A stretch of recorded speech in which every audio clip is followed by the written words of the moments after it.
Hello bachcho, let's read this question. Question says, which one of the following statement is not true about the effect of an increase in temperature on the distribution of molecular speed in the gas? ठीक है, तो आपको क्या बताना है, अगर आप temperature increase करते हो on the distribution of molecular gas speed in a gas, तो आपका इसमें से कौन सा, इन चारों में से कौन सा ऑप्शन ट्रू नहीं है? ठीक है, नॉट ट्रू बोला है। ठीक है, तो देखो बच्चों, क्या है आपका, हर एक, अगर मैं हर एक लाइन, हर एक ऑप्शन को डिस्कस करूं, तो देखो फर्स्ट ऑप्शन, ए ऑप्शन क्या बोल रहा है, the fraction of molecule with the most probable speed increases. So ये होगा नॉट ट्रू, नॉट ट्रू। की कॉन्सेप्ट क्या है इसके पीछे? की कॉन्सेप्ट ये है बच्चों कि जब आप टेम्परेचर बढ़ाते हो तो आपका डिस्ट्रीब्यूशन ब्रॉड हो जाता है। ठीक है, डिस्ट्रीब्यूशन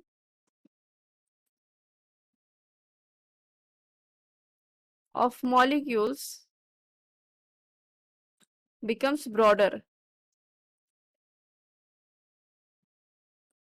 हो जाता है, बट जो फ्रैक्शन ऑफ मॉलिक्यूल है ना, बट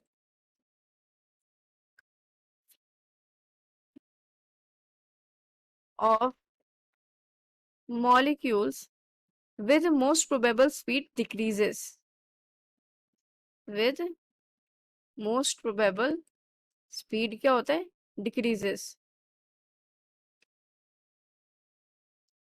ये हो गया आपका फर्स्ट। तो आपका आंसर क्या हो गया इसके अकॉर्डिंग? आपका आंसर हो गया ए ऑप्शन। फिर भी बाकी पार्ट्स को भी डिस्कस कर लेते हैं।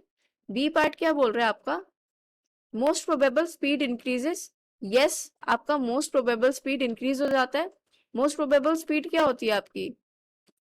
Under the root 2RT/m। तो यहाँ से आप देख सकते हो जो आपका मोस्ट प्रोबेबल स्पीड है वो डायरेक्टली प्रोपोर्शनल है टेम्परेचर के।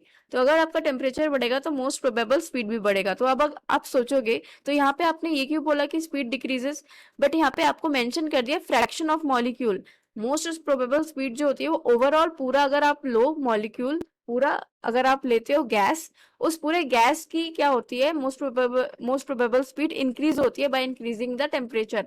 बट अब अगर फ्रैक्शन ऑफ मॉलिक्यूल की बात करो तो वहां पे क्या होता है, स्पीड डिक्रीज हो जाता है। तो ये जो बी स्टेटमेंट है ये आपका ट्रू स्टेटमेंट है, बट हमें क्या फाइंड करना है? Not true statement. तो बी आपका आंसर नहीं होगा। सी देखो, सी में क्या बोला था? एरिया अंडर द डिस्ट्रीब्यूशन कम curve remains the same as under the lower temperature. तो यस, ये भी आपका सही है। ठीक है, ट्रू स्टेटमेंट है। क्यों? क्योंकि एरिया अंडर द कर्व किसको रिप्रेजेंट कर रहा है? Area under the curve represents total number of molecules, total number of molecules। और टोटल नंबर ऑफ मॉलिक्यूल्स क्या होते हैं, क्या रहते हैं? सेम रहते हैं। तो ये आपका जो एरिया अंडर द मॉलिक्यूल है वो क्या होता है? ब्रॉड हो जाता है, बट एरिया क्या होता है? वो सेम रहता है। ठीक है, एरिया चेंज नहीं होता, एरिया चेंज नहीं होता बिकॉज एरिया इज इंडिपेंडेंट। और ये जो, and it is independent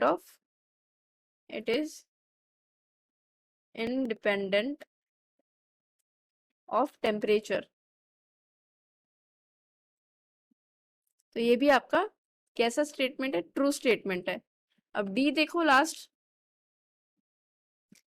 the distribution becomes broader. तो यस, आप जैसे ही टेम्परेचर बढ़ाते हो डिस्ट्रीब्यूशन आपका ब्रॉडर हो जाता है। ये मैंने की कॉन्सेप्ट में ही लिख दिया था। ठीक है, hope you understood it well. Best of luck.